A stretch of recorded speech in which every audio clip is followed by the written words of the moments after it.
breaking down every game, every day in Major League Baseball. This is the Baseball Betting Show. Here is your host, Greg Peterson. Hey, warmer from the low. Welcome to lovely Las Vegas for the Baseball Betting Show with myself, Greg Peterson, now part of the VSiN Family Podcast. We've got an excellent podcast for you. We're going to be joined in segment number 2 by one of our good friends, Jon Jansen, who does such great work over at the Sports Gambling Podcast Network. We're going to chat it up with him about what we've all been seeing out of the Philadelphia Phillies recently. The good, the bad, the somewhat strange, and it's been really fascinating to take a look at this team, be able to rise it back up. They looked solid in their game against the Pirates yesterday, so we'll talk with him about the way that Bryce Harper and Kyle Schwarber just absolutely carried the team, what they all need moving forward, and so much more. And then we'll take a look at the landscape of the National League as well. In the final segment, going to get you guys picks and analysis on every game on the betting board for this baseball Sunday as we touch them all. If you have a question, comment, segment idea, what have you for this podcast, you have one or two ways to be able to fire those in. First one is my Twitter/X timeline at gunit_81. Keep in mind, letters EM, they mean does not matter. So, as per usual, please do send these into the timeline. The other way is find an Apple Podcast review. If you rate this podcast 5 stars, it's very much appreciated. And then from there, you're able to fire in whatever you'd like to hear on this podcast via that 5-star review. While I did not get in any Twitter/X questions today, boy, did we have a fun day of baseball on Saturday. Let's take a look back at it, try to find some trends, and try to get to know these teams a little bit better. What games from yesterday is Greg buzzing about? Here is the rowdy recap. The Blue Jays overcome not a lot of offense to be able to get the job done against the Detroit Tigers. 2-1 the final as Mason Fluharty, as the opener, was able to get 4 out scoreless, and then it was 3 2/3 innings of shutout baseball from Spencer Miles to really get the ball rolling from there. Braden Fisher does allow a solo home run in his inning of work. Matt Vierling, his 3rd home run of the campaign. That's all that the Jays would give up, though. You had Tyler Rogers, Tommy Nance both give you a scoreless inning. Louis Varland, scoreless 9th and 10th innings, and Casey Mize, really good starter, 6 shutout innings. From there, Kyle Finnegan gives up a solo home run as it was number 1 of the season and number 1 of the MLB career of Yohendrick Pinago. Hopefully I got that correct, gentleman from Venezuela, so congratulations to him. From there, Connor Siebel, Kenley Jansen both give you a scoreless inning. Tyler Holden, he allows an unearned run in the 10th inning with Dalton Varsho getting a single to bring in the ghost runner, and that decides the game. Something else that has been very decided, well, it's been a rough season thus far for the Baltimore Orioles, and for the Orioles, they fall to the Washington Nationals 13-3. We'll also talk a little bit with John about the Nationals, who are now 500. Cade Cavalli, 3 runs allowed in 6 1/3 innings. He does give up a pair of home runs. Samuel Basallo, 6th home run in the campaign. Tyler O'Neill, his 2nd. But how about the home runs that you got from the Washington Nationals? Chris Bassett gives one up to Keibert Ruiz, 4th home run in the campaign. Brady House, from there, he was able to get home run number 7 of the season. That one comes off of Josh Walker for Walker. Gives up 2 runs in an inning. Bassett gives up 4 runs in his 5 innings of work. Diedrich ends up scoreless inning, and then Keegan Aiken has not been good since coming off the injury. 6 runs allowed in a 1/3 of an inning. Andrew Kittredge inherited some of those runners from Aiken. He gives up 1 run in 2/3 of an inning, but he gave up a bomb to Jacob Young, 4th home run in the campaign. And for the Nationals bullpen, pretty solid here. PJ Poulin, pair of outside the bullpen squirrels. Orlando Revolta, Paxton Schultz, both lend a scoreless inning. And I believe that the Nationals, if they're not number 1, they are a top 2 team in terms of run creation. So they continue to get the job done there. Rockies get the job done 4-2 over the Arizona Diamondbacks. Eduardo Rodriguez gives up 3 runs in 5 1/3 innings. Not too bad out there at Coors, but the Diamondbacks offense has been hit or miss all season long. They did not really get to Tamayuki Sugano, who gives up 2 runs over the course of 5 innings. Juan Mejia, Jaden Hill, they combined for 3 shutout innings. Antonio Senzatella, 8 scoreless inning. And for Taylor Clark, pair of outside the bullpen squirrels for the Arizona Diamondbacks, Jonathan Loaiza, Kevin Ginkel both give you a scoreless inning. You did have 0 outside the bullpen and a run allowed by Brandon Garcia, so that was a little bit less than great, but for the Diamondbacks, they leave 10 men on base. That was even more less than tremendous for them. How about the St. Louis Cardinals being able to get the job done against the Kansas City Royals 4-2 the final? And Royals have been a disappointment, but Cardinals now 9 games above 500. They do so with a little bit of small ball, no home runs in this one, but they get to Noah Cameron, 3 runs allowed over the course of 6 innings. Bailey Falter does not live up to his name, 1 run allowed in 2 innings, but Kyle Leahy was great here, 1 run allowed in 6 innings. From there, Gordon Gassefo, Justin Brule, both lend a scoreless inning. George Soriano does give up a solo run to Jack Caglione, 5th of the campaign in the 9th inning, but Royals averaging about 3.1 runs per game away from home, just simply not cutting it right now. The Miami Marlins were able to cut it in the 10th inning against the Rays, and if you had the under in this game was 1-1 going into the 9th inning, 2-1 going into the bottom of the 9th, and then you get a 2-2 game going into the 10th, and the Miami Marlins put up an 8 spot. Like, holy crud. You had Nick Martinez give you a really good start here. 6 shutout innings. From there, Garrett Clevenger gives up a home run in his inning of work, as going deep for the Miami Marlins, it was home run number 1 for Alberto Hernandez, so congratulations to him. Kevin Kelly from there, shutout inning. Brian Baker gives up a run in an inning, and then Hunter Biggie in the 10th inning. 8 runs, 7 of which were earned. And Sandy Alcantara, he looked amazing. 1 unearned run, given up in 6 innings. Andrew Nardi, Anthony Bender, both lend a scoreless inning. Pete Fairbanks, he blows a save, and he gets the win. He gives up a run that was unearned in his inning of work, as there were, I believe, 4 errors out there in the field for the Miami Marlins, so he wasn't helped out there. Lake Picard gives up 3 runs, 2 of which were earned in the 10th inning himself, but the Marlins put up an 8 spot in the 10th inning, so that was wild and crazy, to say the least, and the Pittsburgh Pirates appear to be coming back to earth a little bit. Shut out by the Philadelphia Phillies, 6-0 the final. Bubba Chandler, 5 runs, 4 of which were given up in 3 innings, as he was taken deep by Bryce Harper. 11th home run the campaign. From there, Evan Sisk, Isaac Madsen, they combined for 2 scoreless innings. You don't mess with the Yohan Ramirez, was able to give you a shutout inning. You had Justin Lawrence give up a run in that inning, and the man from down under, Brandon Bedoy, he comes over from Australia. He was able to give you a scoreless inning, and for the Phillies, they did not need the bullpen in this one. Christopher Sanchez, 13 punchouts and 9 shutout innings. We love to see complete games because you don't get too many in this day and age, so warms your heart to see that. A nice big-time winner for them, and a nice winner for the Cleveland Guardians. They were on to taking down the Cincinnati Reds by a count of 7-4, as Chris Paddock made his Reds debut, and he honestly was not bad. 2 runs allowed over the course of 5 innings, but the Reds, they were, after 1 month through the season, number 1 in terms of bullpen ERA. They're now in the bottom 7. Lewis May gives up 2 runs in a third of an inning. Sam Moll gives up a run in 1 1/3 innings. Pierce Johnson gives up a solo home run in his third of an inning. And the Cleveland Guardians, by the way, they scored 7 runs. They left 12 men on base. Ano Martinez took Johnson deep. Home run number 8 of the campaign. From there, Connor Phillips gives up an unearned run in his inning of work. It was due to his own fielding error, so there's that. And Joey Cantillo, he was not sharp in this one. 4 runs allowed over the course of 5 innings. Dane Myers takes him deep for his third home run in the campaign. Bullpen at his back, though. Colin Holderman lives up to his aim. 5 outside the bullpen squirrels. Hunter Gaddis, a scoreless setting. Eric Zabrowski gets an out of the bullpen squirrels. Cade Smith keeps a clean sheet in the 9th inning, so Guardians do find a way to be able to get that one to the window. The Brewers continue their winning ways. 2-1, they're able to take down the Minnesota Twins, as it was pretty much a piggyback effort in this one. They had 5 innings out of Logan Henderson. He gives up 1 run, that 1 run being a sole home run, as Trevor Larnach, second home run of the campaign. From there, Chad Patrick, a 4-inning save. He gives up 1 hit, no runs along the way, and Connor Prelip, pretty solid in this one. 2 runs, 1 of which was earned in 6 innings. Jackson Trio, first home run of the campaign. From there, Eric Warze, 2 scoreless innings. Yandris Gomez was able to supply a scoreless inning as well, but damage by then very much had been done for the Houston Astros. They get a win over the Walker Texas Rangers, 4-1 the final. Jacob deGrom taken deep 4 times in this one. You had Jose Altuve get his 4th home run of the season. Christian Walker is 11th. Jordan Alvarez is 15th. And then you had Zach Cole be able to get home run number 3 of the campaign. Also home runs, by the way. From there, Cal Quantrill, 2 shutout innings. And for the Astros, Kaiwei Tang, a relatively solid start here. 5 shutout innings, did walk 4. But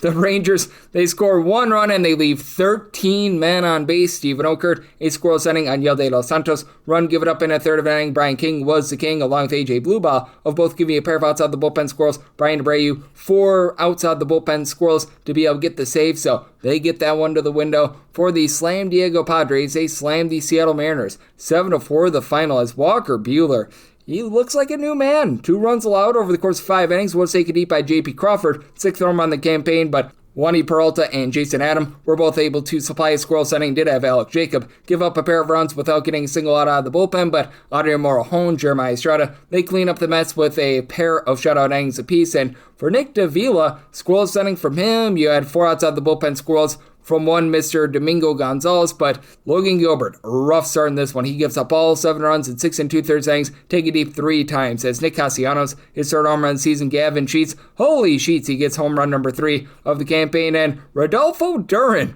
the backup catcher, first home run of the campaign. So the Padres find a way to be able to get that one in. And for the Atlanta Braves. They fall 3-2 to the Boston Red Sox in this one. Peyton Tolley continuing to look like the real deal. 8 innings, gives up 2 runs, including a home run to Drake Baldwin. 13th home run of the campaign. From there, Aroldis Chapman. Scoreless inning to be able to get the save as Bryce Elder. He did not look elderly. 3 runs allowed in 8 innings, but did give up a home run to Wilson Contreras, 9th home run of the season. From there, Martin Perez, a scoreless inning, but not a lot doing for the Atlanta Braves. Not a lot doing for the Chicago Cubs. The White Sox get an 8-3 win as Jameson Taillon absolutely walloped in this game. 8 runs allowed in 5 innings, including 5 bombs. Andrew Benintendi, 3rd home run of the season. Miguel Vargas, his 11th. Miyutaka Murakami, 16th and 17th home runs of the season. And then Colson Montgomery, 13th home run of the season. Davis Martin, he continues to be very effective. He gives up a home run over the course of 6 innings. Miguel Amaya, 3rd home run of the campaign. From there, Pico Armstrong, he was able to get his 5th home run of the season. Then comes off Trevor Richards, gives up 2 runs in 2 innings. Brandon Iser was able to give you a scoreless inning. And the White Sox, 23-22. They are above 500. So White Sox looking a whole heck of a lot more respectable this season, and the Giants get the job done against the Athletics. 6-4, they're able to get the W here. As for the Giants, Trevor Old McDonald, 1 run allowed in 6 2/3 innings. From there, Eric Miller, he goes 2/3 of an inning. He gives up 2 runs. Caleb Killian, 1 run allowed in 2/3 of an inning. That was a home run to Brent Rooker, 6th home run of the campaign, but Matt Gage, he gets a scoreless inning for a save. And Luis Severino continues to be not great out there in Sacramento. When he pitches at home, it's been rough. 2 home runs allowed as Casey Schmidt, home runs number 7 and 8 of the campaign. He gives up 5 runs in total in 6 innings. Scott Barlow gives up a run in an inning. Mark Leiter Jr. does not lighter it up, 2 shutout innings, but by then the damage had very much been done. And being able to do some damage, how about the New York Mets? They take down the Yankees, this by a count of 6-3. Carlos Rodon gives up 3 runs, 2 of which were earned in 3 2/3 innings. From there, you had a piecemeal game. Camilo Doval, pair of outside the bullpen squirrels. Tim Hill gives up a run in a third of an inning, but Hedrick, 1 2/3 innings, he gives up a run. Jake Bird gives you the bird with a run given up in 2/3 of an inning. Paul Blackburn walks the plank for a shutout inning, but Oscar Brisbane as the opener, 4 outs scoreless, and then David Peterson, great name, and he had 8 punch outs in 4 innings, giving up 2 runs. Brooks Raley does not go off. The Raley's unearned run given up in 2/3 of an inning. Luke Weaver, 2 scoreless innings, and then Devin Williams is able to close it out. He was able to get a shutout inning of his own, and then do have to have this up by midnight Pacific, 3 o'clock a.m. Eastern, and right now the LA Dodgers absolutely taking it to the Angels. We know that we're going to get an over, and as of right now, the LA Dodgers are up 10-2, and they've got no outs and are looking for more against Alek Manoah, actually 11-2 as I do this right now, as Justin Robelski continues to be rock solid for the LA Dodgers. He gives up 2 runs over the course of 6 innings. Blake Tryon, Wyatt Mills, as of right now, have both given you a scoreless inning. We'll see if Mills just comes out for the 9th inning or not, but that's it for the Angels. Jose Soriano, he gives up 6 runs on 1 hit. One of the most ridiculous stat lines you'll ever see. The Dodgers at one point had 6 runs on 2 hits. As a matter of fact, as I do this, it's currently 11-2, and they've got 7 hits, so it's been interesting to say the least. Jay Solseth, 2/3 of an inning scoreless. Jose Fermin, he was able to pitch a shutout inning, and right now Alek Manoah is just lighting this game on fire. If you, like me, had the under, he gave up 4 runs in the 8th. Right now he's given up another one here in the 9th, so he has not been great to say the least, but Dodgers are very much getting back online, and if you're taking a look at trend-wise, what we're getting in Major League Baseball right now, the unders have really been cashing over the last 7 days. Saw a little bit of reversal on Saturday, but 37 overs, 51 unders, and if math serves me correct, we've had 3 pushes along the way, and favorites on the money line, hitting at about 54.5%, 47-39 on the money line over the last 7. Overall for the season, favorites hitting at just a hair below 56%, 370 and 295 on the money line. Meanwhile, the over rate just a hair above 50.2%, 334 overs, 330 unders, and I believe now 18 pushes along the way as well. So that's what we're seeing in baseball right now, and that's where we're all getting trend-wise. Coming up next, how about if we do chat it up with our good friend Jon Jansen over at Fox Sports Philadelphia, the Gambler, and the On Baseball Betting Show with myself, Craig Peterson, part of the Beats and Family Podcast.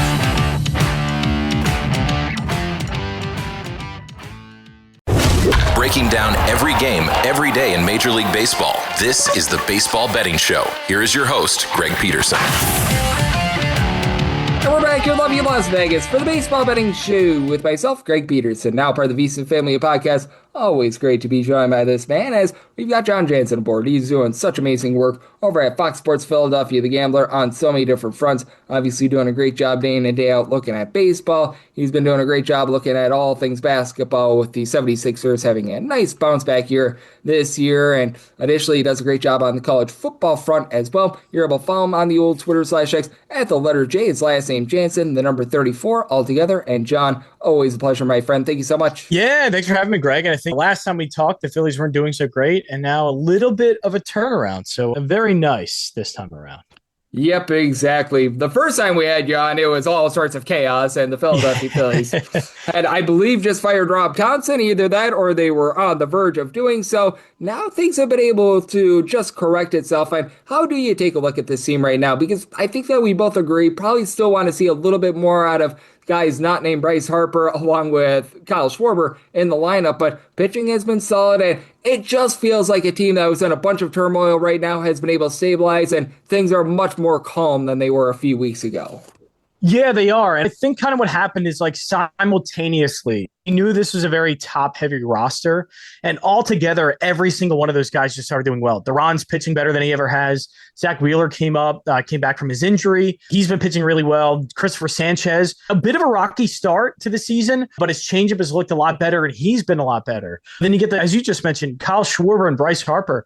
I don't think people are getting how much they are carrying the Phillies right now. They have, in the month of May, 14 home runs. That is more than like almost half the teams in Major League Baseball through the month of May. They are getting carried by a lot of their top guys. And that's what we kind of thought about this team, was that was going to be what needed to happen. And Bryce Harper needed to be back to elite. Kyle Schwarber needed to do the same thing he did last year, which was almost break the home run record for the Phillies that Ryan Howard currently holds with 58 home runs. We knew that kind of needed to take place again. And it's like all in the month of May just started happening at the same time. So yeah, it's like there's still a lot to be desired. There's still a lot of things that I'm concerned about as of this point.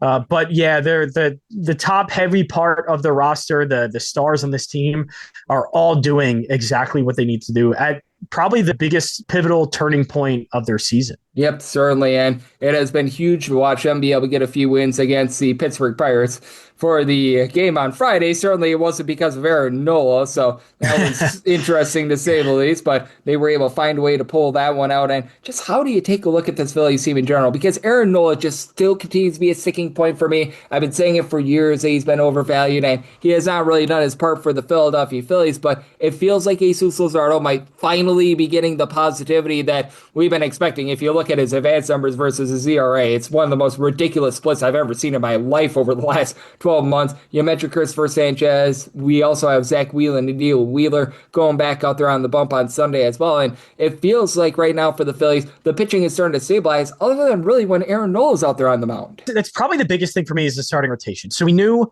kind of like the first two were going to be good, but we had to see it, and Zach Wheeler's come back and looked really good. His metrics, by the way, he's getting outs a little bit differently. So you just hope he's kind of keeping the same production that he has with the way that he's pitching, because it's not the same as it used to be.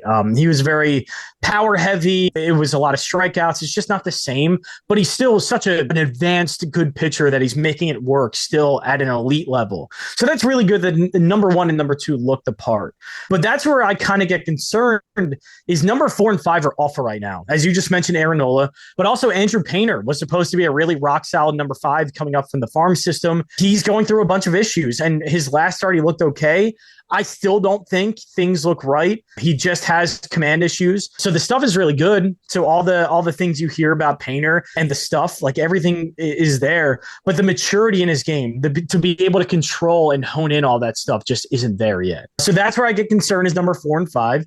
And as you mentioned, like Jesus Luzardo is kind of the wild card. All the advanced stats look great. And you look at his baseball savant page and you're like, my God, this guy is pitching really well and everything seems well. The numbers haven't really reflected that yet. Just hope the numbers do, but if not, that's like kind of the wild card. If they get Luzardo being really good, then yeah, you got a great 1 through 3 punch. That'll work during the regular season. That'll work even in the postseason. I think that'll be a really big thing for them because starting rotation is their foundation. That is what, if they were going to make a run at a World Series or make a run in the National League, it was always going to be through starting rotation. And Luzardo is kind of the wild card. They let go of Ranger Suarez because they really believed Luzardo was that guy to be able to do it because he's been healthier at least than Ranger Suarez. And he has more of punch out electric stuff. And the stuff looks great. And I think maybe his fastball is a little bit more hittable than it has been. especially after last season where his fastball is really good. But that's kind of the wild card. If Luzardo, the numbers start to catch up to, or the metrics catch up to the numbers in production, then the Phillies will be fine. But the starting rotation ends up being a lot more volatile than I thought it would be. I thought it would be probably the biggest strength of this team. Now it's not a question mark, but it's, can they rely on it as much as we thought they would? And that's the biggest question I think I have right now. Yep, it certainly is a bit of a question mark. Good news is things have been looking a little bit better here over the last few weeks for them, and I think that's just a really interesting National League landscape in general, as we do have Jon Jansen, who does such great work over at Fox Sports Philadelphia, the Gambler, joining me right here on the Baseball Betting Show. And how do you take a look at the National League landscape? Because right now in the NL East, until further notice, I think that's a Braves division to lose. This team has just been absolutely wrecking balling their way through the league. It's been incredible what we've seen thus far this season, but as we know, out there in the National League, the Central has been rock solid, but we're starting to see a few teams like the Pirates, who the Phillies are taking on right now, and the also Cincinnati Reds come back to earth a little bit. For the Brewers, I think that they're going to be a mainstay in this division. And the Cardinals, I don't know how long they're able to keep it up, but everyone wrote off the Cardinals this year, and they have been doing anything but disappointing. So that's been interesting to say the least. Just how do you take a look at this National League? Because it does feel like any team not named the Braves in the NL East, if they're going to make the playoffs, they're going to need to do so through the wild card. And right now, I think the biggest thing that might be working against the Phillies is just how much more stacked the National League is than the American League. Yeah, that's the big thing, right? We thought it was going to be a little bit more of a crowded wild card field. But as you just said, they're playing well against the Pirates in this series. And the next series they have coming up is the Cincinnati Reds. I don't know if it's more of a test for the Phillies. I think it's more of a test for the Reds and Pirates, who started off really hot. They seem to be not contenders in the Central, but contenders in the wild card and thrusting themselves into that conversation. But yeah, the Phillies still are like they've been there. So I think it's more of a test for the Reds. The Reds come to Philly early next week. And so it's a big thing for them. That'll be interesting how the Phillies play against those teams. And they have definitely certainly gotten themselves back into a playoff picture. They are not going to win the NL East. I know there's a lot of time left, but with the way the Braves are, as long as they stay healthy, it's going to be really hard when you're 8.5 games back, even now in the middle of May, to catch up to them. So I don't think the East is in play, but yeah, it's just now determining May. I always said this, that May was a very big month for the Phillies, because April and all that, that was certainly something, and it was not a good month for them. But if that continues into May, it becomes a bit of this is just what they are in April to this is just what they are. So the fact that the Phillies kind of turned around in May, that's really big. But the same thing with the Reds and Pirates, was that just a very good April, or are you a good team? And so far, I think everything's kind of switching a little bit. And that's what May and the summer months do to you. It kind of shows exactly what the team you are. So yeah, this is really interesting. The Phillies are playing those two teams in the Central that we didn't think would be contenders in the wild card. And now the Phillies are playing them. And so far, successful against the Pirates. We'll see how successful they are against the Reds. For the National League standings and just a wild card picture overall, it's really how the Reds and Pirates react within the rest of the month of May and into June. So yeah, this is a big couple of weeks to see how clustered that National League really is. Exactly. And I have to bring up this team as well, because we've had quite a few chats here. We've talked about the NL East. We've talked about the National League in general. I think now that we're 46 games through the season for this team, it at the very least deserves a little bit of notice. The Washington Nationals are in second place in the NL East. They're getting really good offensive production. I think we both agree the pitching leaving a whole heck of a lot of something to be desired. But how do we take a look at a Nationals team that had zero expectations whatsoever coming into the year? And I do not think that they're going to be a playoff team, but at the very least, I think that they could play some spoiler. And if nothing else, they've been playing much more respectable baseball than they have over the last few years. Yeah, it's more than respectable. The lineup, if you were to just take lineups in baseball and production at this point of the season, Nationals rank really high. I mean, this is a contending, very good lineup that is being led by somebody like James Woods, who we thought was going to be that kind of player for them, that could be a big-time anchor and a superstar for them, and has been every bit as such. The Nationals now enter, same thing almost as the Reds and Pirates, but in a bit of a different way. I think we have been waiting for the young guys for the Nationals to start performing. They've been in the league for like a year or two now. Now is when we start to find out who they really are, and we're finding out the lineup really good.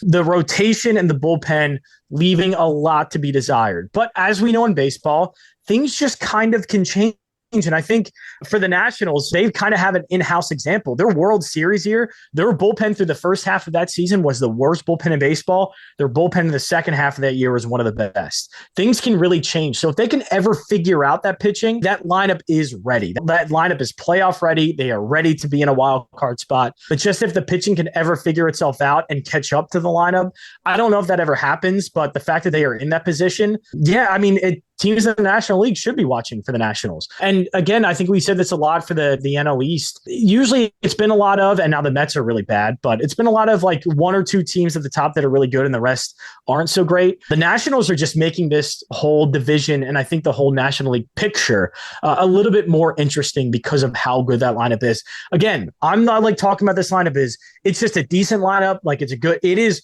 one of the better lineups in baseball. And it's just if they can ever figure out pitching just even a little bit, that's a team that could absolutely thrust themselves into a wild card picture. And I think justifiably, like right now, they are in that picture.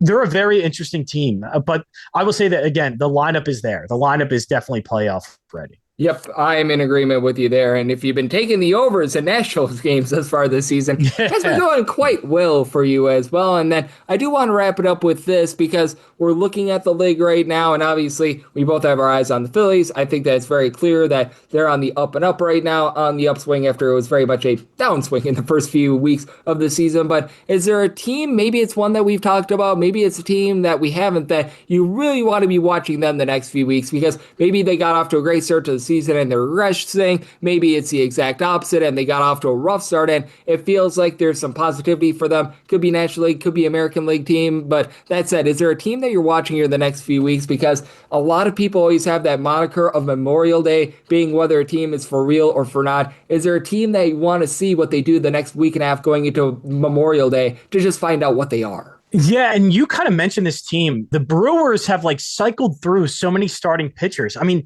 this is not like they've held on to the starting pitchers that have gotten them there in previous seasons. Those guys are in different places. Corbin Burns is gone. Freddie Peralta is gone. This is different. But here comes Kyle Harrison. Here comes Jacob Misiorowski. And then all of a sudden, it's like, wait, they just revamped their entire starting rotation. Now, like all of the same Brewers problems that we had in previous seasons still there. I don't know if there's enough pop in that lineup. And you look at their OPS throughout the season so far, through all their lineup, there's not a ton of pop. There's not a ton of guys that like are really dangerous hitters. There's some really solid guys. And I think it's like a good 7 or 8 that are just like really rock solid that you can rely on. But like, it's not that guy. They don't have a Kyle Schwarber in Phillies examples. They don't have a Schwarber. They don't have a Harper. Even if you go to the Braves, they don't have a Matt Olson, things like that. But the lineup is playing solid enough, but it's more of this revamped starting rotation that just has me so interested. And you know this more than anything, starting rotations have a big part in team success in the playoffs. And so it's just going to be really interesting to how much these guys hold up. We know Misiorowski, he went to the All-Star game after like 4 or 5 starts. We know he's really good. But the rest of the starting rotation, can they hold to be that good? Because if they can, again, the lack of success in the playoffs of the Brewers has always been the lineup, and it's still, that's the issue. But man, a starting rotation like that can carry a lot of teams. And so to me, it's just how good and how sustainable is this for the Brewers starting rotation? That's what I'm looking at the most. Yep, and with the Milwaukee Brewers, I mean, what we've been seeing, Jacob Misiorowski, Kyle Harrison has been incredible, and those guys are solid, but they've also been starting Brandon Sproden, man. When you get those Brandon Sproden starts, those are not necessarily great to say the least. And Coleman Crowe might be the most option player in the history of baseball. Yeah. He's been up and down like crazy, so man, he's been passed around like a basket of breadsticks. So I am very curious, especially as a man from the great state of Wisconsin, as how that's going to be going. But one thing that I know is that whenever we get you on, things are going to go great. Because, John, you do such a great job looking at this wonderful game of baseball. You're doing an amazing job holding it down over at Fox Sports Philadelphia, the Gambler. So let the good people at home know it's all on tap for you and how people can follow along on social media and other platforms. Yeah, follow me at JJansen34. And, of course, on the iHeartRadio app, just search up Fox Sports The Gambler, and you can find us very easily there. A lot of great stuff coming up this summer months. Philadelphia, by the way, Greg, I don't know if you know, getting a lot of big events coming. Not only the FIFA World Cup, but, and speaking of baseball, maybe the All-Star game might be coming to Philadelphia. So, yeah, a lot of great things coming down the pipeline. So, yeah, just follow me at JJansen34. And again, on the iHeartRadio app, just search up Fox Sports The Gambler. Absolutely. That is going to be incredible with the World Cup coming over to the States. I know that Philadelphia is going to be playing a hand in that. That's going to be great. John, he does an incredible job looking at so many different things, whether that be football. I'm sure he'll be diving in on the World Cup a little bit. Baseball, list goes on and on. And every single time he joins me, lends such great insight. So big thanks to John for joining me on the Baseball Betting Show, now part of the VSiN Family Podcast. And coming next, it is that time of the podcast. I give you picks and analysis on every game on the betting board for this baseball Sunday as we touch them all. Breaking down every game, every day in Major League Baseball. This is the Baseball Betting Show. Here is your host, Greg Peterson. And we're back in lovely Las Vegas for the Baseball Betting Show with myself, Greg Peterson, now part of the VSiN Family Podcast. It is always a pleasure to be joined by Jon Jansen, who does such great work over at Fox Sports Philadelphia, The Gambler. I know that he is hard at work taking a look at all that we're getting in the sports landscape. Does a great job on the basketball front with the 76ers, baseball front with the Phillies. He does college football and so much more. And every single time he joins me, he lends such great insight. So a big thanks to our guy for joining me in the last segment. Now it is that time of the podcast to give you picks and analysis on every game on the betting board for this baseball Sunday as we touch them all. If a game is listed on the betting board, Greg has a side and a total on it, so it is time to touch them all. Do note that, as per usual, any changes are made to these plays will be listed up on my Twitter/X feed at June_81. We are going to be going in Las Vegas rotation order. This is where we go with the National League games first in time order, then the American League games in time order. We've got mostly interleague games, and those are going to be all at the bottom. That'll keep things all nice and clean and easy. Let's get things started with 901, 902 on the card. It's the Phillies on the road against the Pirates as Paul Skeens goes for the Buccos. Zach Whelan and Dylan Wheeler's on the bump for the Phillies. Pirates between -130 to -143 favorites, +119 to +122. That number on the Phillies. Totals between 7 and 7.5. On the 7.5, unders -120. The over is even. On the 7, over is -115 to -120. Unders between even and -105. And I'm going to be in on the under. I did set my total at a 6.6. Paul Skeens has given up 0 runs in 4 out of his last 5 starts. I mean, it's just absolutely insane what we're seeing. He had that rough first start of the year where nobody wanted to field for him. Past that, he has been absolutely magnificent. A 196/197 ERA. The fielding independent to boot with that at right around about at 250. He's getting darn near 10 strikeouts per 9 innings. He's not really giving up any walks. And for Zach Wheeler, he's come off the injury list and he's looked solid in his 4 starts. 255 ERA, 0.4 home runs, 2.2 walks per 9 innings. And Kyle Schwarber's on pace for over 60 home runs. He's doing his part. Really knows that for a lot of average, but he's on pace for 60 plus home runs. So that's a very good thing for this group. But other than that, the Phillies offense has been pretty pedestrian. Right now, they are a bottom 10 team in terms of run creation. Christopher Sanchez was absolutely amazing yesterday, so they were able to save the bullpen. You've got Yohan Duran back in the fold, but a lot of the other guys like Jonathan Bolin, Tanner Banks, Jose Alvarado posting up above a 450 ERA. That's been a little bit rough for the team, and Pirates have been a little bit up and down with regards to their bullpen, and Evan Sisk, who's been really good. They had to burn him up yesterday for 36 pitches, so that's a little bit of a bummer for this team. Also burnt up at Isaac Madsen and Justin Lawrence, both of these guys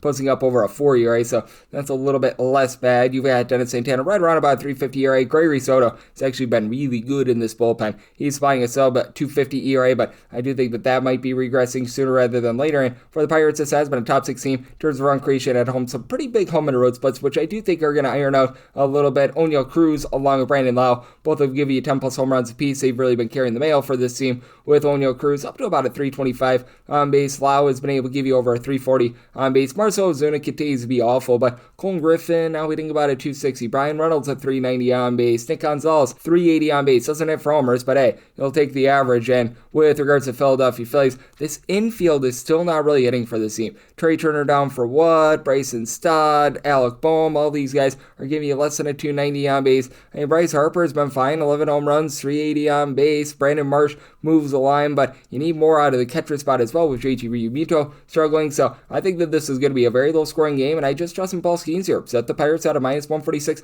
Won't lay that money line in. Like the under, semi-total 6.6. 903, 904 on the card. It is the Arizona Diamondbacks, and they're going to be on the road facing off against the Colorado Rockies. And Michael Lorenzen is on the bump for the Rocks, and Michael Soroka goes for the Diamondbacks. And the Diamondbacks between minus 145 to minus 156 favorites, between plus 130 to plus 140 is that number on Colorado. 10.5 to 11 is the total. On the 11, the under is minus 115, the over is minus 105. On the 10.5, over is minus 115, under is minus 105. I did set my total here at a 10.9. Now, personally, I would rather go with a 10.5 over rather than an 11 under, so hopefully we get more of those 10.5s on the board because right now they're quite scarce, but I'm looking at that 10.5 to the over, even though Michael Soroka has gotten off to a nice start to the season, and I feel like Soroka has pitched much better than the ERA would indicate. Right now for Soroka, a ho-hum 3.53 ERA, but fielding independent is more around about a 3.17, 9.8 strikeouts per 9 innings. He's given up less than one home run per 9, so he's been able to do a great job there. And then you've got a guy in Michael Lorenzen who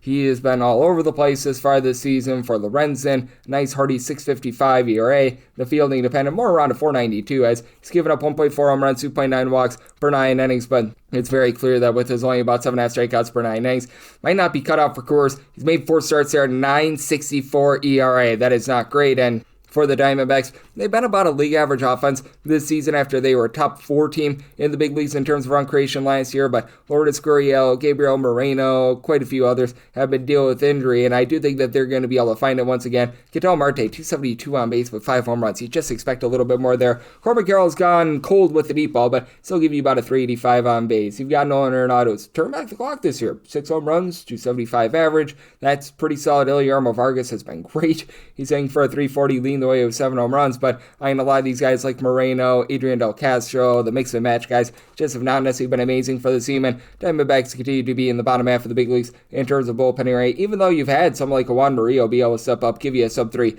ERA. Brian Thompson, Jonathan Loaizaga, they're below a 3.35 as well, but now you've got Brandon Fada as your long guy. Kevin Ginkel last year north of 6 ERA, more around a 3.71 this season, but have to expect a little bit of regression there. And for the Rockies, after a nice start to the season with regards to their bullpen, it's regressed a little bit, though Antonio Senzatella is not. He's right now giving you a sub-2 ERA out of this bullpen. Victor Vodnik is above a 6 ERA. That has just not been great, to say the least. But hey, you've got someone like Juan. He is able to give you about a 4 ERA. They've been able to get some pretty good innings recently. Zach Ognos after he had a rough start to the season, but Jimmy Harrigan landing on the injury list, not great there. And for the Colorado Rockies, they always do a much better job in terms of getting on base at home rather than away from home. They've only been right around about 10th of the league in terms of run creation at home. Now with the weather warming up, because we actually had a snow out or two towards the beginning part of the season, this should elevate. Hunter Goodman, Mickey Moniak combined 23 home runs between the two of them, and Moniak is hitting above 300. Troy Johnson is hitting above a 300. TJ Bromfield is able to 275. So you got plenty of guys that are able to move the line, and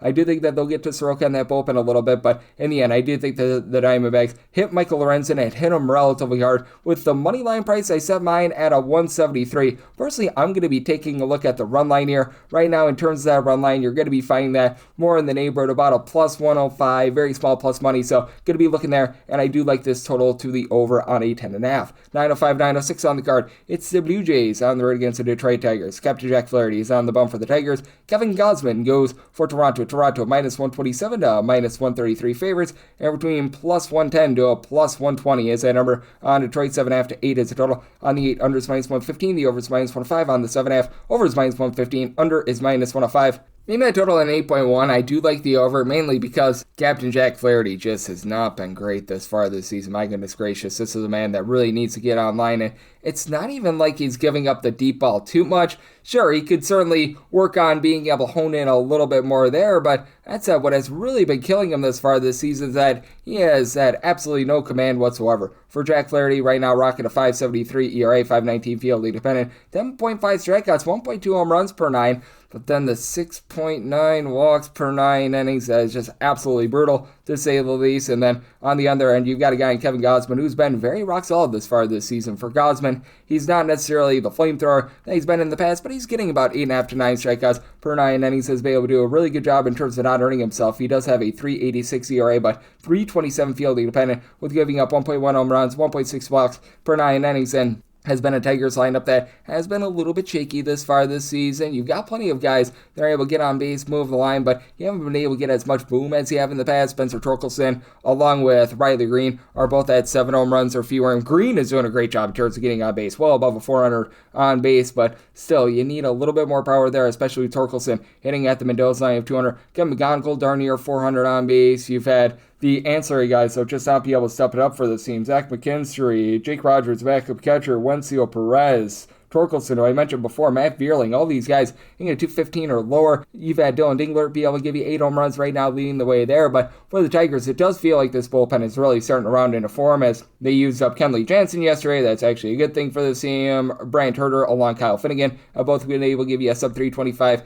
ERA. And the mix and match guys are the guys I've really been liking for this team as well. A guy like a Brendan Hennefy, who last year in a small sample size was able to be pretty rock solid. He's went out there and he's been able to give you a sub-2 ERA this season. Birch Smith has been able to do a nice job holding down the fort. And for the Blue Jays, it's a little bit of a hit or miss bullpen because you've had Louis Varland, Tyler Rogers, along with Braden Fisher, all be able to give you a sub-350 ERA. But obviously with the lineup and the rotation in tatters, they've just dealt with a lot of injuries across the board. That's caused for a lot of bullpen use, and you've had a lot of guys be less than effective, to say the least, like Mason Florida. He's right now posting up an ERA well above a 450. They got some length out of Spencer Miles, who's been really good in the bullpen, but that means that he's burnt up for this appearance. Brandon Little, whenever they've tried him out there, has been awful. Jeff Hoffman has been awful, so that's an issue. And for the Blue Jays, the team is number one in terms of field strikeouts on a per at-bat basis, but Kazuma Okamoto, one guy in the roster right now with over 5 home runs, 10 bombs, been able to give you about a 320 on base. And again, you've got guys that are moving the line, getting on base for this team. Miles Straw, Ernie Clement, Vlad Guerrero Jr., allowing at least a 280, but for Guerrero, 2 home runs, you just expect a little bit more there.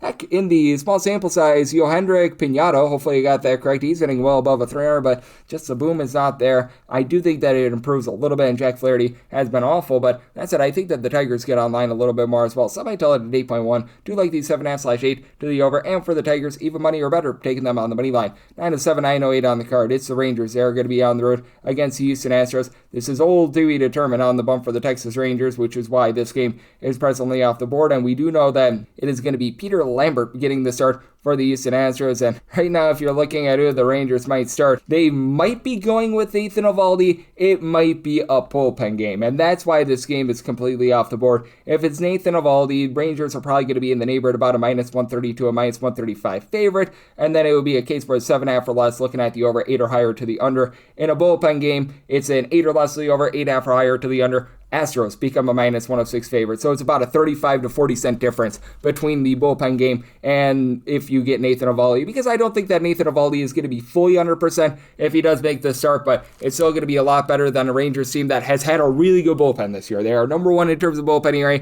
Jacob Junis along Jacob Latz at 2 Jacobs have been able to give you a sub-3 ERA. Cole Winn at a sub-2 ERA last season. That's gone upward a little bit, but you've had the likes of Jalen Beeks, Tyler Alexander be able to hold down the fort, and they do have a lot of long relievers in the bullpen. It just doesn't compare to having a guy like Nathan Eovaldi out there. And for Eovaldi, he in his last start was really good, gave up 1 run over the course of 8 innings, but we haven't seen him in about 10 or so days, which is why the question mark comes in. And after a shaky start to the season, it really looked like he was rounding into form. Recognize that he's given up 1.9 home runs per 9 innings, and now he's going to have to face off against an Astros unit that they have been able to do a good job in terms of putting back to ball. They're a top 10 team in terms of run creation, but now with Carlos Correa out for the season, we have been seeing a little bit of regression there. They did have Jose Altuve go deep yesterday. He's obviously getting a little bit older, but still give you about a 330 on base. Isaac Paredes is down with the power, but he, Christian Walker, both give you between about a 342, 350 on base, and Walker 9+ home runs. Yordan Alvarez 14 bombs, 400 on base. Now, some of the guys like Zach DeZenzo and company at the bottom of the lineup, Bryce Matthews, you need a little bit more there. And for the Rangers, this is a bottom 5 team in terms of run creation. Josh Young has been great. He's been able to above a 300. Don't call his name Alejandro Ozuna.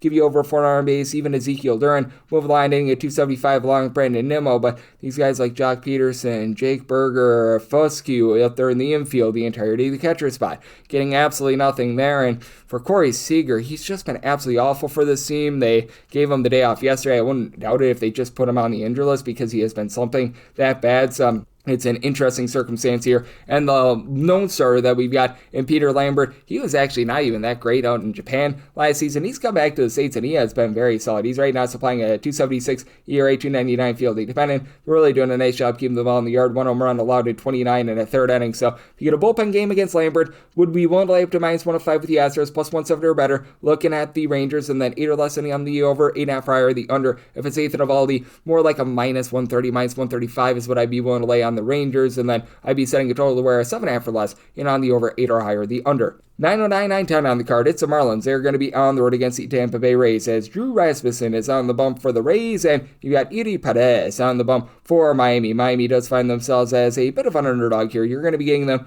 between plus 130 to a plus 136, right around about minus 145 to minus 150 is that number on the Rays. 7 to 7.5 is the total on the 7. Over is minus 120. The under is even on the 7.5. Under minus 120, and the over is even. And with the Rays, I'm going to be willing to lay with them. I did set them at a minus 159. Don't necessarily want the run line, but you have to be so mindful of the fact that Eury Perez has been so much worse when he's been away from home rather than at home. Overall for the season, Eury Perez away from home is posting up an ERA that is above a 6.25, and he's given up about 1.9 home runs per 9 innings. His overall season numbers are a 4.94 ERA, given up 1.5 home runs, about 4.4 walks per 9 innings. But if you look just beyond this 2026 season, the entirety of Eury Perez's career, 2.78 home ERA, giving up at home less than 1 home run per 9 innings, away from home, giving up 2 home runs per 9 innings, 5.14 ERA. And Drew Rasmussen is giving up 1.5 home runs per 9 innings himself, so probably doing for a little bit of regression with his ERA. Right now, he's rocking right around about a 3.16 to a 3.18 ERA. The fielding dependent is more around about a 3.71, but he's allowing less than 2 walks per 9 innings, and he does get to go up against a Miami Marlins team that is in the bottom 6 in the big leagues in terms of home runs on a per at-bat basis. You've had Liam X be really good for the team, and hey, they had a nice outburst for the 8th spot in the 10th inning. If he had the under yesterday in that game, man, that was relatively rough to say the least. But for the Miami Marlins, it's all about just small ball with them. Xavier Edwards, Otto Lopez, Hicks, who I mentioned before, allowing at least a 290 for this unit. Javier Sanchez regressed a little bit, but he's hitting about a 260. But you need more of these guys like Connor Norby, along with Jacob Marcy, Alberto Hernandez, Owen Casey, Mack at the catcher spot. All these guys hitting a 210 or lower. And then for the Tampa Bay Rays, they do a great job in terms of playing small ball with having a pair of guys in Jonathan Aranda, Yandy Diaz that both give you over 370 on base. Both of these guys are up to 7+ home runs. Junior Caminero obviously had the 44 home runs last season, down a little bit from that this year, but still giving you a 333 on base. Chandler Simpson swipes bags. He's able to hit a 300. Nick Fortes hitting a 280 at the catcher spot. So you've been able to get some great production there for both teams. They did have to go into their bullpen quite a bit yesterday with the game going to extra innings, and for the Rays, Hunter Biggie, boy, that was an ERA booster for him. But the former Orioles and Cole Sulzer, Brian Baker, have been able to give you sub 350 ERA. Garrett Clevenger, since coming off the injury list, he's gotten things rocking and rolling. And for the Miami Marlins, and Renardi right now has a 5 ERA after he was pretty rock solid last season, but now you've got Pete Fairbanks off the injured list. Lake Bakar, he did have to use 27 pitches yesterday, so he's unlikely to be available in this game, but John King has been able to give you a sub 3 ERA. Tyler Phillips has been relatively solid, so it's an interesting circumstance. I do think that the bullpen use of it yesterday helps you with the over today. So my total at 7.8, like the over, and for the Rays, won't lay up to minus 158 on the money line. 9-11, 9-12 on the card. It's the Orioles. They're going to be on the road against the Washington Nationals. Miles Michaelis is on the bump for the Nats, and Brandon Young goes for Baltimore. And Baltimore does find themselves as a favorite between minus 127 to a minus 133. Meanwhile, you're going to be getting right around about a plus 115, seeing a plus 117 out there on the Nationals with a total between 9.5 to 10. On the 9.5, over is minus 130 and the under is plus 110. Meanwhile, on the 10, the over is minus 115 to minus 120. Under is even minus 105, and I did make a total of a 9.3. I do like the under. Now, you saw a nice high-scoring game yesterday as the Washington Nationals, they continue to be a top 2 team in the big leagues in terms of run creation. Do you think that that's going to see a little bit of regression? And if you look at the Nationals, they've been a top 5 team in terms of on-base percentage and batting average against left-handed pitching. They've actually been outside the top 20 against right-handers in both of those categories, but it does feel like they've been able to hone in on those splits. The one thing that I fear is that right now CJ Abrams and James Wood, they are just absolutely carrying the mail for this team. Both of these guys have 9+ homers. Both of these guys over 380 on base. Who steps up around them? You have had Dallin Lyle be able to give you 7 home runs. He's now hitting about a 270, so that's solid. And Joey Weimer moves the line with about a 370 on base, but you have these guys like Keibert Ruiz, Jacob Young, Nasim Nunez, Brady House that are hitting a 230 or lower, throwing their Curtis Mead as well. And for the Orioles, this has been a team that's been in the lower half of the big leagues in terms of run creation away from home. Taylor Ward is hitting for no power whatsoever. Last season, he had 30+ homers with the Angels, down to 1 this year, but he is hitting for 424 on base. Ali Rushman has been much better this year. He's been able to give you some bombs, 315 on base. You maybe want a little bit more there, but it's better. And Pete Alonso, Gunnar Henderson, they've been able to give you power. Both of these guys, 8+ home runs, but with Henderson and Alonso both hitting at 220 or lower, and Henderson at 256 on base. Just seen more there. And then likes of Kobe Mayo, Colton Cowser, Tyler O'Neill. These are guys hitting below the middle sign of a 200. So that's been a little bit of an issue. Now for the Orioles, they didn't show it yesterday, but this bullpen has been much better this season. Uncle Rico Garcia, Ynier Cano, don't you know? These guys will be able to give you sub-3 ERA. Now Andrew Kittredge, Keegan Aiken have dealt with injuries, and since coming out the injury, these guys have been awful. Dedrick Enzo, as a long guy, has been able to give you a sub-2 ERA. For the Washington Nationals, bullpen is still a big issue for this team, but you've got a nice long reliever in Brad Lord that hasn't been used in a few days. He's been able to give you a sub-350 ERA. You've even had someone like a Paxton Schultz be able to step up with a sub-3 ERA as well. Now, when you throw out Thersino Perez, all bets are off because he's absolutely awful. And you'll look at the season numbers of Miles Mikolas, and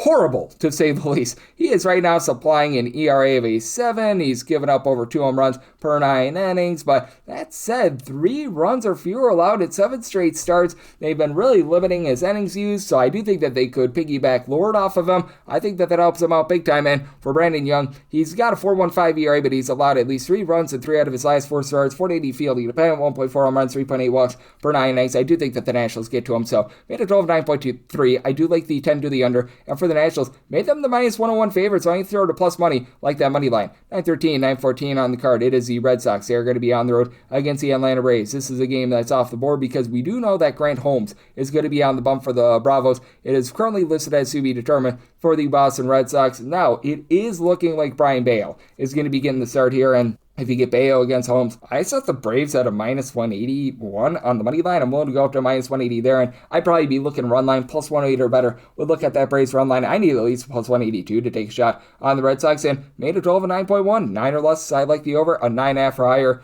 to the under. It just has been a no good, very bad, terrible year for Brian Bayo, and I recognize that Grant Holmes maybe isn't the modicum of like amazing pitching or anything like that, but he's doing his job. 4.35 ERA. He's given up the 4.6 walks and 1.5 home runs per 9 innings for a 5.18 fielding independent, but for lack of a better term, he's keeping things out in front of him. In terms of earned runs, 3 or fewer in 4 out of his last 5 starts, and for Brian Bayo, he's always been reliant upon being able to keep the ball in the yard, and he's just not doing so this season. For Bayo, he has seen his ERA balloon up to 6.46. He's given up 1.8 home runs, 3.9 walks per 9 innings. Has never been a strikeout guy, 6.7 strikeouts per 9 innings last year, 6.7 this season, and would not doubt it if the Red Sox are on opener. And for the Red Sox, this has been a very solid bullpen. Garrett Woodlock continues to give you a sub-355 ERA. Aroldis Chapman just continues to be absolutely amazing for this unit, and additionally, you've been able to get some solid innings as well out of Justin Slayton since he's come off the injury list. So Greg Weissert, Zach Kelly, they've been a little bit cheeky thus far this season. The issue for the team is the offense. Trevor Story going on the injury list, I honestly don't think is a bad thing, even though you've got Isaiah Kanar-Falefa, Caleb Durbin out there in the infield,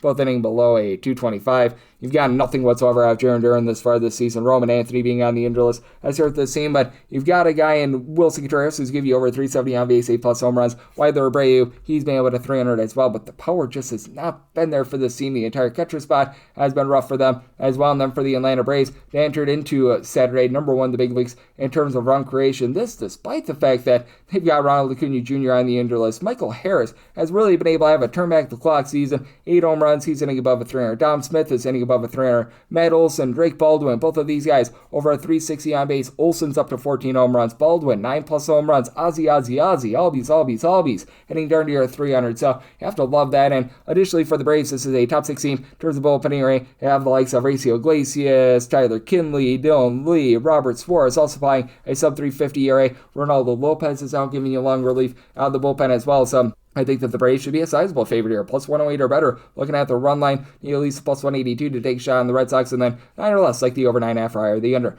9-15, 9-16 on the card. It's the Reds. Yes, we're on to Cincinnati. They're onto the road. They're facing off against the Cleveland Guardians as Gavin Williams is on the bump for the Guardians, and Brady Singer hopes to have the Guardians singing the blues as he goes for Cincinnati. And right now, the Red Legs do find themselves as an underdog anywhere between plus 141 to a plus 150. Meanwhile, you're going to be getting between minus 160 to minus 170 on the Guardians. Total on this game is 8.5. The under is between minus 110 to a minus 120. The over is between even and minus 110. And I like the under. I set my total at 7.6. Now, for Brady Singer, it's been a pretty not good season for him, to say the least. 579 ERA, 2.4 home runs allowed per 9 innings. But the Guardians, as we know, they really don't hit well at home. 25th in terms of home runs at a per at-bat basis at home. 3.9 runs per game at home. And when it comes to the Guardians, it's been the unexpected guys have actually been pretty rock solid for the team. Ano Martinez, to be able to give you 7+ home runs. He's hitting for a respectable 255. Austin Hedges, he's all of a sudden hitting for over a 260. Brian Rocchio's give you 355 on base. Travis Bazzana, 400 on base, but Jose Ramirez, Steven Kwan, Kyle Manzardo, Reese Hoskins, all these guys are hitting your 225 or lower, and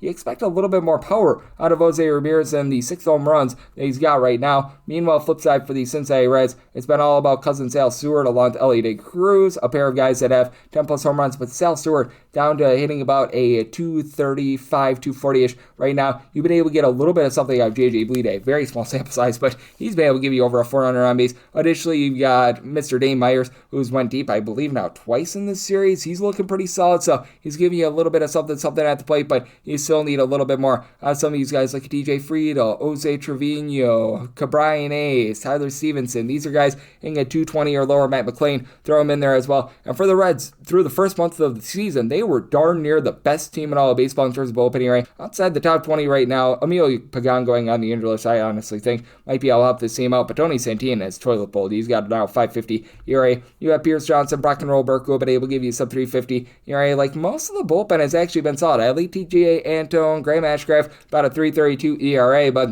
it certainly has been an issue recently, and I do think that they're going to find it a little bit more, and that's a big reason why I'm going to be willing to take a shot on the Reds on the money line. I was willing to take a plus 144 or better, as Gavin Williams, he has been a whole heck of a lot better when he has been at home rather than away from home. Overall, 374 ERA, 10.7 strikeouts per 9 innings, but 239 ERA, 0.7 home runs per 9 innings at home, 497 ERA, 1.9 home runs per 9 innings allowed away from home, and we have seen Hunter Gaddis come off the injured list, supply over a 5 ERA thus far this season. You've had Tim Aaron be really good, being able to give you sub 3 ERA like Eric Zabrowski as well, but Sean Armstrong's down on the injury list. Don't trust Matt Festa, darn near 5 ERA out of him. Then I do think that this is going to be a lower scoring game, like the under. Some I told 7.6 on, with the Reds plus 144 or better, like that money line. 917, 918 on the card. It's the Yankees. They're going to be on the road against the Metropolitans, as it is Freddie Peralta who's going for the Mets, and you've got Elmer Rodriguez going for the Yankees, and the Yankees do find themselves anywhere between a minus 110 to a minus 118. I was seeing them at a minus 102 a little bit earlier as well. Anywhere between about minus 118 to even money is that number on the Mets. Total on this game, it is an 8. The over is minus 110 to a minus 120. The under is between even and minus 110. And for the Yankees, I'm willing to go up to about a minus 110 on the money line. I was seeing a minus 102 out there on FanDuel a little bit earlier. I'm seeing some minus 110s right now. So in some form or capacity, I do anticipate being on the Yankees, even though you do have Elmer Rodriguez give you some walks issues, as this is going to be his third career start, both ironically enough were against the Walker Texas Rangers.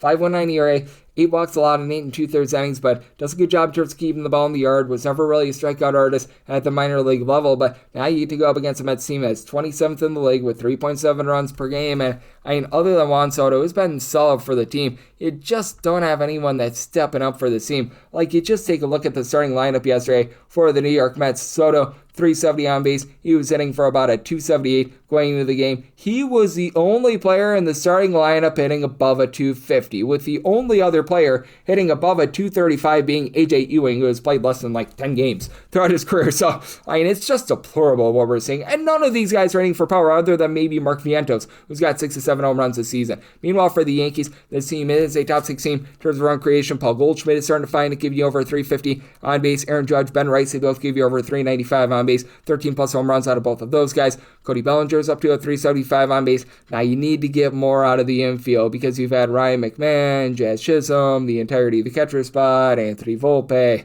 Go down the list of guys who are currently hitting for less than a 225 for this unit, but for the Yankees, they also do back up Rodriguez if he does get knocked out of this start early with a top 8 unit in terms of bullpen ERA. Fernando Cruz, Brent Hendrick, Tim Hill, David Bednar, these guys are all giving you sub 350 ERA. If you need a little bit of long relief, I'm not saying Ryan Yarbrough is amazing, but he's serviceable. 345 ERA. Camilo Doval's been a little bit of an issue, and for the Mets, your issue right now is Devin Williams. He just has not been good over the last few seasons, to say the least. Luke Weaver has certainly had his ailments as well. He's posting up an ERA above a 4, but he's looking a little bit better. Oscar Brisbane, Brooks Raley, Austin Warren, these are guys give you a sub 325 ERA, and Freddie Peralta's been fine. He's given up 0.9 home runs per 9 innings, 310 ERA. The strikeout numbers are down a little bit, but still a little bit over 9 strikeouts per 9 innings. very passable, but in the end, I just think that the New York Mets are into their party here with regards to the total, so I like the under. I set my total 7.6, and for the Yankees, one to lay up to -110 on the money line. 9:19, 9:20 on the card. It is the Brewers. They are going to be on the road. They're facing off against the Minnesota Twins.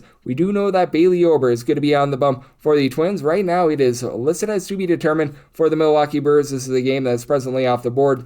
It's looking like it should be Brandon Sproat, and if you do get Sproat going up against Bailey Ober, I set the Twins at a -128. Willing to lay up to -127 there, plus 129 or better, looking at the crew, and then I set a total of an 8.7, 8.5 or less. Do like the over and a 9 or higher. I'm going to be in on this total to the under as well. Now, if you don't get Brandon Sproat and you get something like a Chad Patrick, which I'm seeing rumored, I'd be setting the Twins probably more around about a pick'em. I really think that the difference between Sproat and Chad Patrick is right around about 30 cents, and then from there, 8 or less to the over, 8.5 or higher to the under. I'm just out on Sproat, who's got over a 5 ERA, give it up over 1.5 home runs per 9 innings. It just has been a no good, very bad, terrible season for him in general. And if you do get Chad Patrick, 3.06 ERA, he's really not blowing anyone away with 6.6 strikeouts, 4.3 walks per 9 innings, but overall is holding down the fort. And Bailey Ober is starting to look a little bit better here for the Twins. Doesn't necessarily have that wipeout fastball, a lot of heat or anything like that, but he had that complete game a few starts ago, and he's doing a good job for one with regards to command, 2.6 walks per 9 innings, and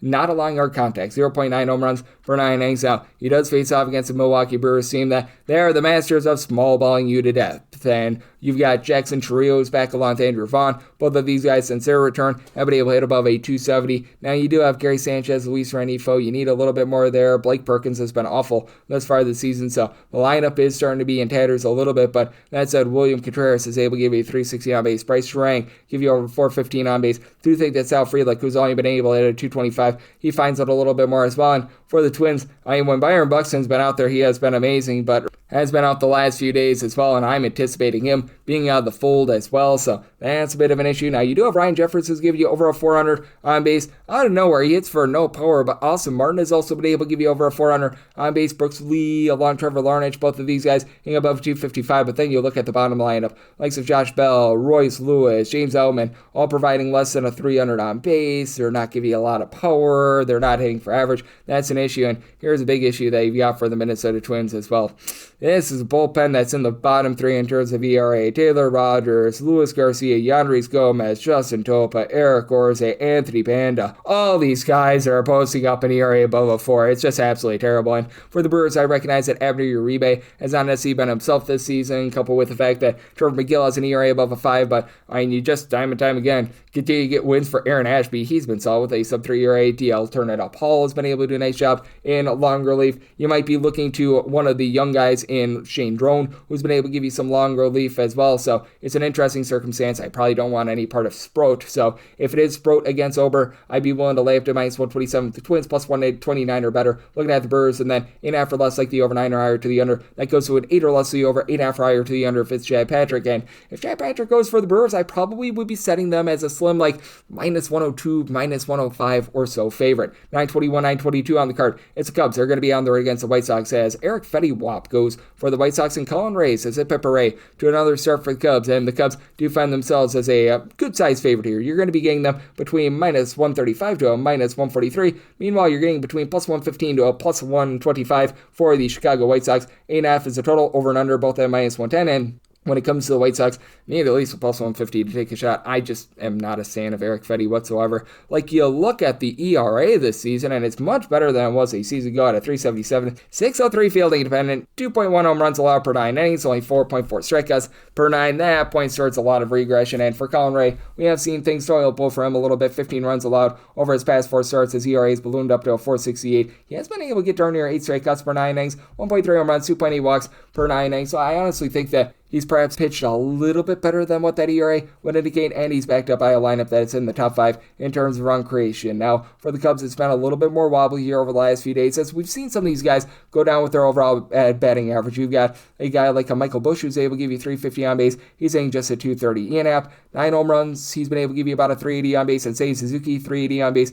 as well, but Happ is down to about a 240 as well. Michael Conforto has been really great for the team, but Pete Crow Armstrong, amazing out there in the field, not so amazing at the plate. JT, Miguel Amaya, these guys are hitting below a 240, and Dansby Swanson, he's been a little bit banged up here recently, and whenever he's been out there, he hasn't necessarily given you great at-bats. And for the White Sox, this is a little bit of an all-or-nothing team as well. Chase Meadroth has been able to give you a 350 on base. You'd like to see that. And you do have Sam Antonassi, who's now giving you about a 385 on base. Miguel Vargas, Colson Montgomery, Montaki Murakami, all have 10-plus home runs this season. All three of these guys hitting a 252 or lower. I will say for Vargas and Murakami, over a 370 on base, but then you've got the catcher spot. All of these guys are hitting below a 225. You haven't been able to get anything out of Andrew Benintendi. And for the White Sox, they've actually got a top 5 bullpen ERA in the 9th inning this year. I really don't trust in these guys, though. Sir Anthony Dominguez or Nix, these guys are far from amazing. Trevor Richards is rocking a 6 ERA right now. You've had Brian Hudson be really good in this bullpen. Sub 2 ERA. Sean Newcomb has been able to give you a sign of life as well. And then on the flip side for the Cubs, it's a bullpen with so many guys like Porter Raj, Riley Martin, Hunter Harvey, Caleb Theobar, all on the injury list.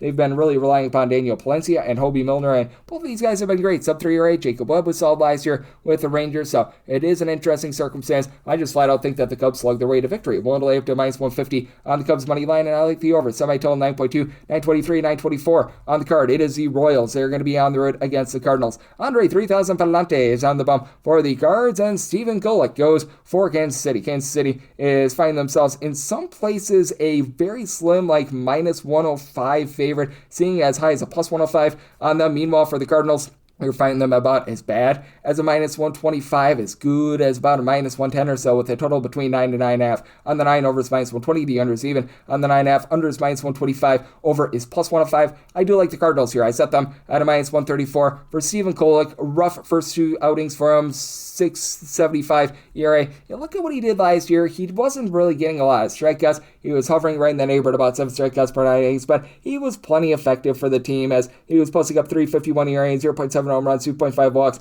per 9 innings, so did a good job in terms of not beating himself. And for Andre Palante, he's been, for lack of a better term, presentable. 1.1 home runs per 9 innings allowed. He's back right around about 7 strikeouts per 9 innings. He always gives up quite a few walks, hovering right around about 3.5 walks per 9 innings, but for this Royals lineup, they're averaging 3.1 runs per game away from home. That is dead stinking last in all baseball. They just have not been able to get anything generated away from home all season long. Carter Jensen has been okay. He's been able to give you about 6 to 7 home runs. He's been able to give you a respectable about 330 on base ever since the oversleep situation. He's been solid. And Jack Caglione is obviously better than he was 8 seasons ago. Went deep yesterday. He's hitting for about 245 with 5 home runs. But Salvador Perez, Vinny Pasquantino, both below a 290 on base. Both guys hitting below a 205.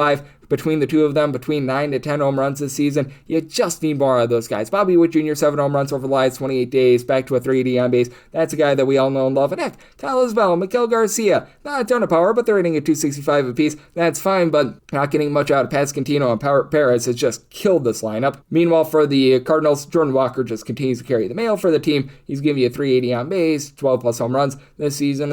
Alec Burleson does a great job finding way on. About a 345 on base, 275 average. Ivan Herrera just below a 400 on base. JJ Weatherholt got the day off yesterday, so want to be checking in on that, but he's been able to give you over 320 on base. Functional power. Need a little bit more out of Pedro Paz along with Victor Scott at the bottom of the lineup, and I've never really been a Nolan Gorman stan, but for this Cardinals team, the offense has been in the top 12 in terms of run creation, and for the Cardinals, they've had to deal with some, shall we say, shakiness in the bullpen. Ryan Stanek, Matt Savanson are both supplying an ERA that's well above a 6 right now, but Riley O'Brien, Gordon Gaseffo, Jojo Romero, these guys below a sub 375 ERA. George Soriano has been better this year, but I do think that that's going to regress a little bit, but even for the Cardinals being a bottom 10 team in terms of bullpen ERA, they're still better than what the Royals have been thus far this season. They're really missing Matt Strahm along Carlos Estevez right now. Like Daniel Lynch, sub 3 ERA out of him. Nick Mears has been able to give you some pretty presentable innings as well, but Alex Lang right around about a 6 ERA. John Schreiber is looking a little bit better, but he and Lucas Erceg, you just perhaps expect a little bit more out of them. Steven Cruz has had his issues as well. So for the Cardinals, I'm going to be willing to lay the money line here. I set them at a minus 134. Do think they get a lower scoring game as well. Semi-total at an 8.2. So also do like this total to the under. 925, 926 on the card. It's the Giants. They're going to be on the road against the Athletics as Jeffrey Springs goes for the Athletics. Adrian O'Callum Doogie Howser is on the bump for the Giants. Giants do find themselves as a mid-tier underdog here. You're going to be getting them between plus 125 to a plus 131. Meanwhile, for the Athletics, you're going to be finding that more in that neighborhood, about a minus 140 to a minus 145. Totals between 9.5 to a 10. On the 9.5, over is minus 110 to a minus 120. The under is between even a minus 110. On the straight 10, I'm finding that under at a minus 120 and the over at even. I did semi-total at 9.9, so I actually do like the 9.5, which I'm mostly seeing to the over. Adrian Houser just has not been good this season. I do feel like he's starting to find it a little bit more in that start against the LA Dodgers. He looked quite a bit more effective there, but still, 5.79 ERA. He has never really been a strikeout artist. 4.9 strikeouts at 3 walks per 9 innings, while giving up 1.7 home runs per 9 innings. That said, you do have a guy in Jeffrey Springs that you look at what he did last year. His ERA was about a full point higher when he was at home rather than away from home. And thus far this season, he's not great. He's not awful. 4.22 ERA, 4.20 fielding dependent, about 1.3 home runs, 2.8 walks per 9 innings. But again, he's had difficulties when he's been out there in Sacramento, which has been the case for most of these pitchers out there in Sacramento. 5.33 home ERA, 3.04 ERA on the road. On the road, he's given up 0.9 home runs per 9 innings. At home, he's given up darn near 1.8 home runs per 9 innings. Good news is he gets to go up against the Giants team that's right now dead sinking last in terms of run creation. Like, at this point, Willie Adames and Rafael Devers are just stealing money from the organization. Both of these guys, less than a 300 on base. Devers is actually giving you 3 home runs over the last 10 days, but a combined 8 home runs out of those two guys. Casey Schmidt with his 6 home runs, hitting at 275, he's leading the way. And I mean, you got guys that are finding a way on base, like Jung-Ho Lee has been able to hit about a 265, Luis Reyes hitting well above a 300 as well. So you've had these guys step up. Eloy Ramos, he's now on the injury list, but he was hitting at 267, so that's another loss for Gilbert.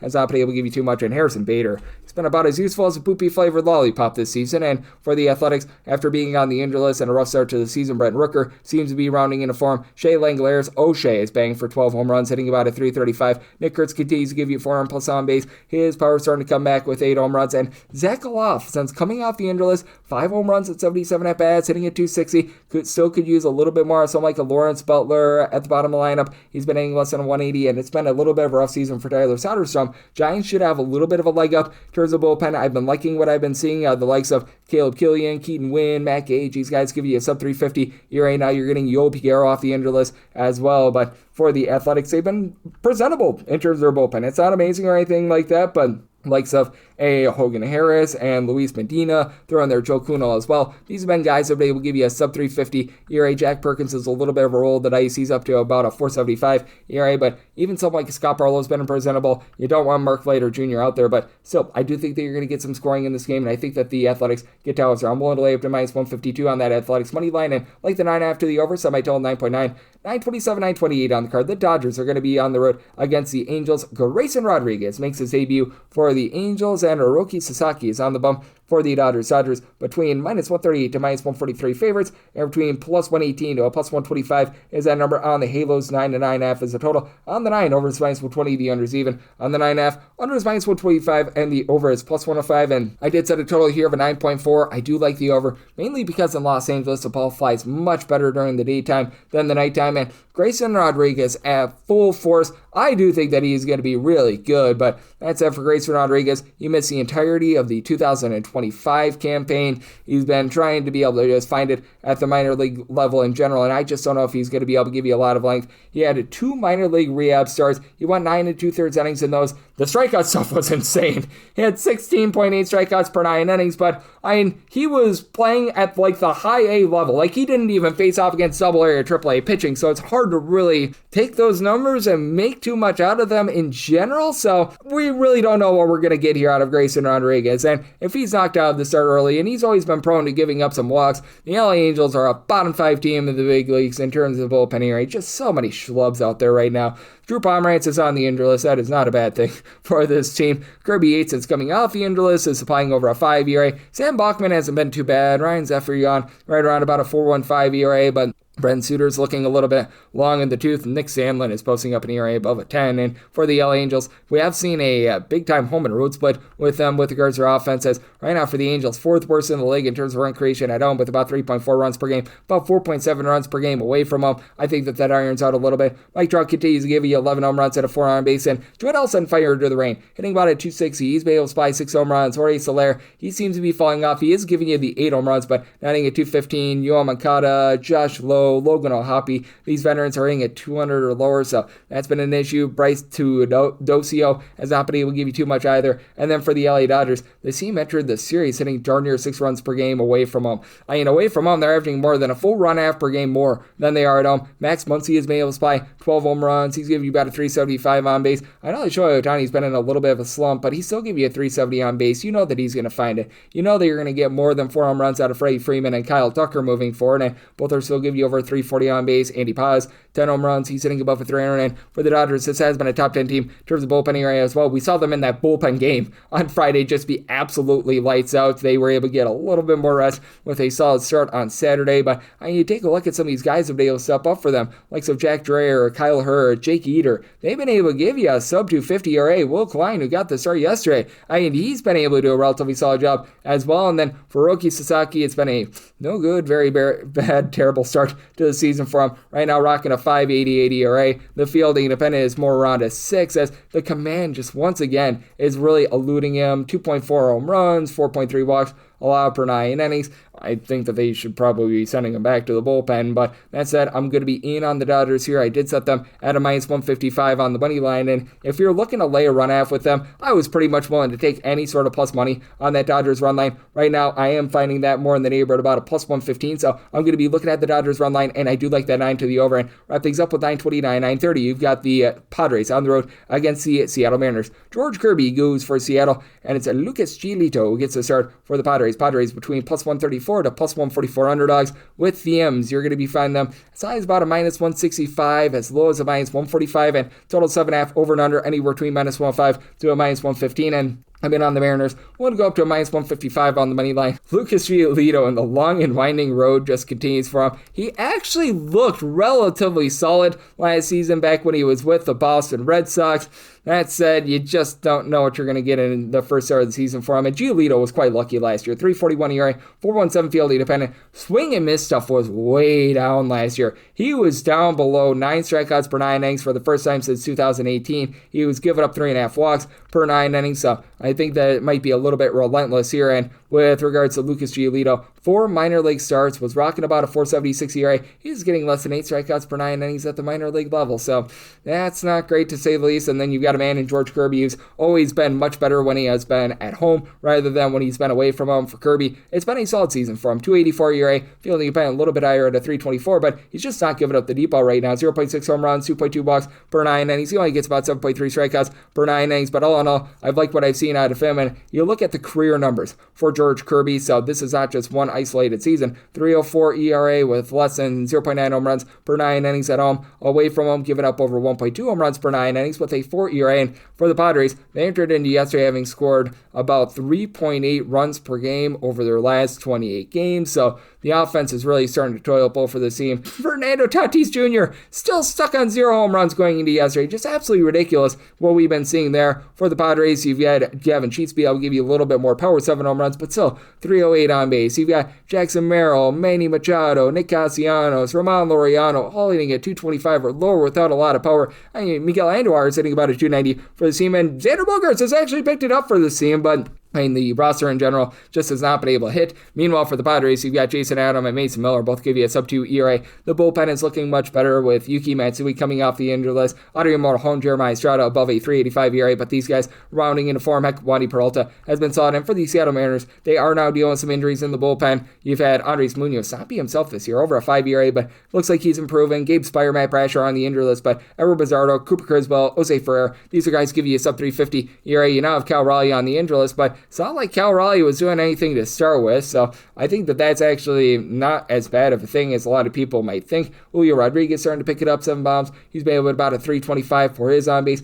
Randy Arozarena continues at a 300. You've been able to get good production as well out of Luke Raley, 10 bombs, hitting about a 265. Dom Canzone has been able to move the line with about a 325 on base, and getting back Brendan Donovan off the injured list with his 385 on base should help the Mariners get the job done here. So I told 7.7, so I do like the 7 after the over for the Mariners. Willing to lay up to a minus 154 on the money line, and that'll wrap things up for the Sunday edition of the Baseball Betting Show, now part of the VSiN family of podcasts. Big thanks to Jon Jansen, who does such great work over at Fox Sports Philadelphia, The Gambler. He joined me in the last segment. If you do like hearing from this fine podcast, you're able to subscribe wherever your podcasts, Apple Podcasts, Google Play, Spotify, Stitcher, and TuneIn. If you have a question, comment, segment idea, what have you for this podcast, you have 1 of 2 ways to fire those in. First one is my Twitter/X timeline at Junit_81. Keep in mind, letters EM, they mean does not matter, so as per usual, please do send these into the timeline. And the other way is via an Apple Podcast review. If you rate this podcast 5 stars, it's very much appreciated. From there, you're able to fire in whatever you'd like to hear on this podcast via that 5-star review. Coming at you guys every single day with picks and analysis on every game every day. So I'll be back with you once again tomorrow. Thank you so much.